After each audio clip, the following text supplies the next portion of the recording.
A comment by Israel's president in the World Economic Forum has sparked a political row in Pakistan. President Isaac Herzog at Davos talked about a great change regarding Israel's ties with the Muslim world, mentioning that he recently received a delegation from Morocco and another of Pakistani experts living in the United States. Although Herzog did not mention details about the Pakistanis he met. An Israeli NGO had organized a visit of a Pakistani-American delegation to promote peace in the Middle East. Now, former Pakistan Prime Minister Imran Khan has accused the current government of being a security threat to the country.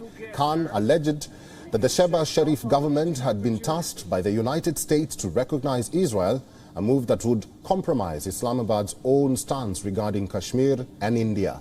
This allegation comes after the government in Islamabad categorically rejected the idea that any delegation from the country visited Israel and stressed that its position on the Palestinian issue was clear and unambiguous.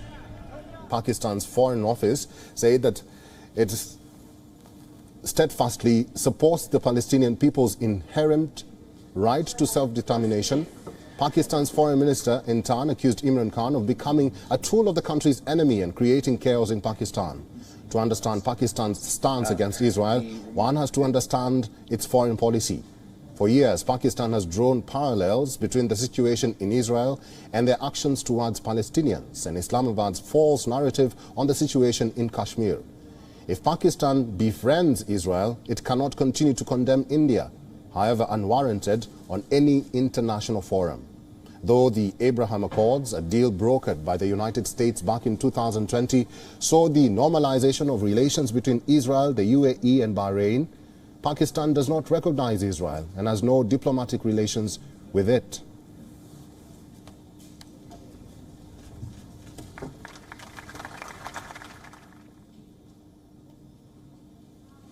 Well, for more insight on this story, our Pakistan Bureau Chief Anas Mallick is joining us live from Islamabad. Anas Mallick, good to see you.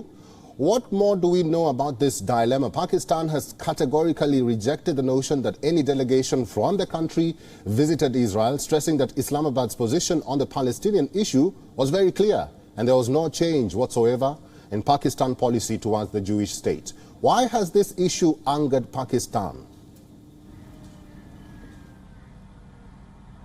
Well, it's an issue that always angers Pakistanis for one very reason, that how the society has been brought up and propped up since the beginning, be that be the curriculum, be that be the education, be that be the syllabi and onwards going on. So it's this issue is people are very touchy, emotional, and they're very sentimental towards the recognition of Israel and ties with Israel in terms of its relations with Palestine as well.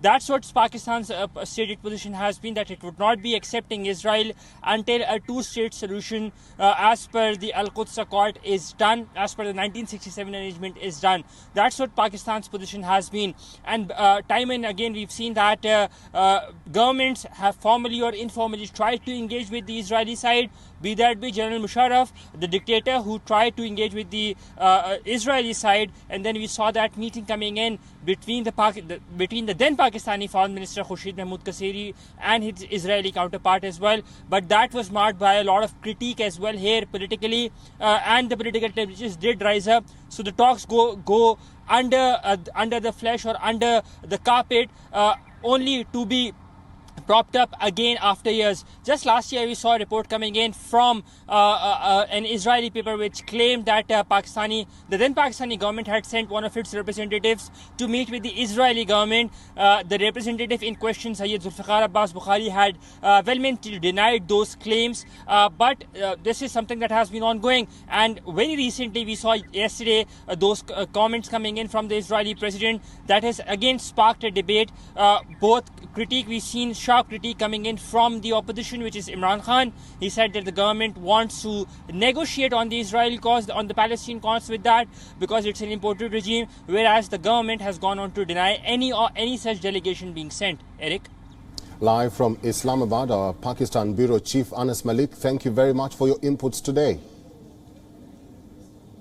WION is now available in your country. Download the app now and get all the news on the move.